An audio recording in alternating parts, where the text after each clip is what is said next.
Hi, I'm Paul Jennings and I'm the minister of Stockport Wesleyan Church, and I recently encountered an elder from this organisation from the Jehovah's Witnesses, and I found the encounter both surprising and concerning.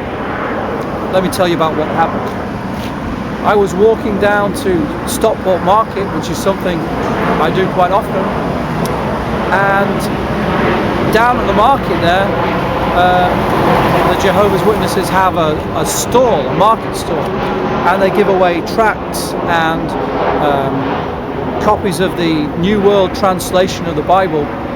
And so I thought I'd go down there and just engage them in debate and discussion with regard to some of the things that they believe, and particularly with regard to their New World Translation of the Bible, which I believe to be grossly in error.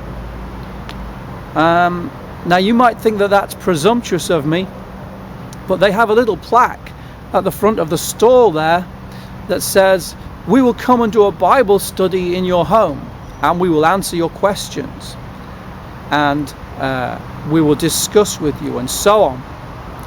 And so I was expecting a good intelligent debate, and I was expecting a good solid defense from them of their translation of the Bible. But what I got was something quite different.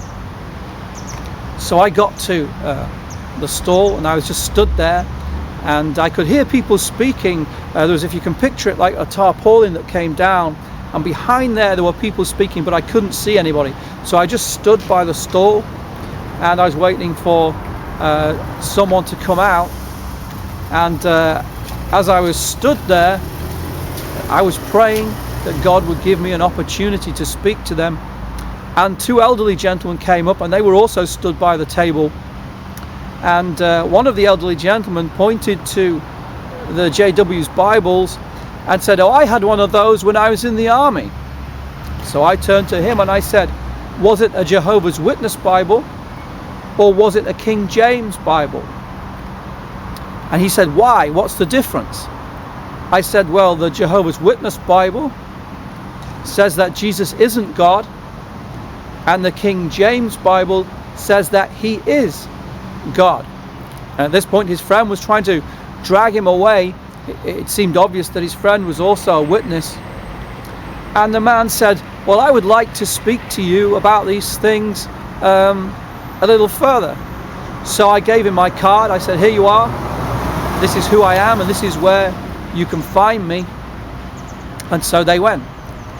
At this point, a gentleman came out from behind the stall. I've since found out he is an elder in the organization, and his mood was he was very agitated, he was very uptight, and he was very aggressive, and he was all but squaring up to me, and he said, "What do you want?"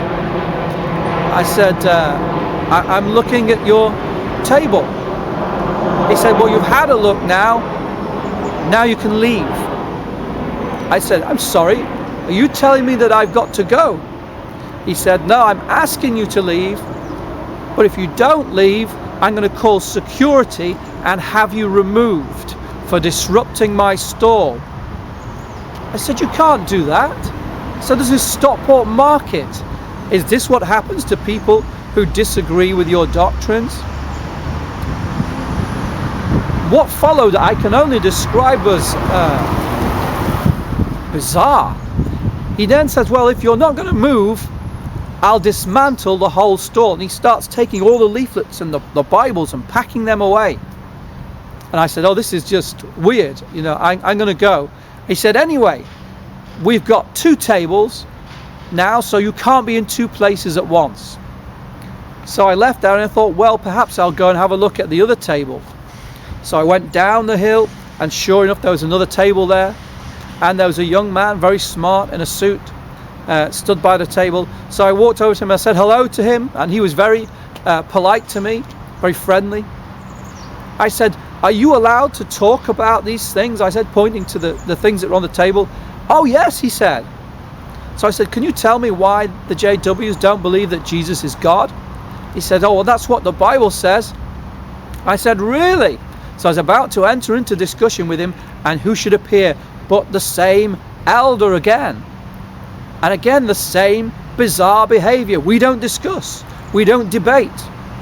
Now, you might recall that I said they have a plaque that says they will discuss. They will answer questions. Seems to me that they are quite happy to have a Bible study and a discussion with anybody who doesn't know anything about the Bible. But when they encounter somebody who knows what they're talking about, suddenly the discussion is off. The debate is off. And he again starts tidying up all this stuff, packing it all away. So I spoke to him directly. I said, is this how you treat people who disagree with you? Is this what you do? Is this what your organization does? Do they disassociate them?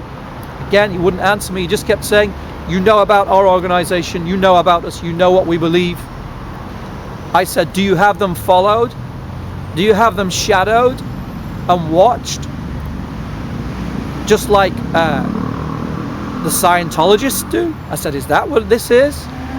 Are you like Scientology? Are you is this a cult? He didn't answer me. So I came close to the man and I looked him in the eyes.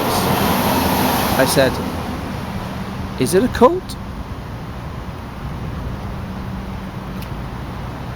All I can say is this, that my experience with them was very unusual and very disturbing.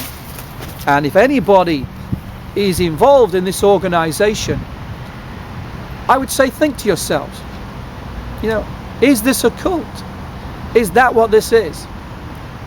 And whilst my experience was frustrating, I have nothing but sympathy really for the elder in question, because the elders also are victims of an organization, a doctrinal basis that finds no foundation in the Bible at all.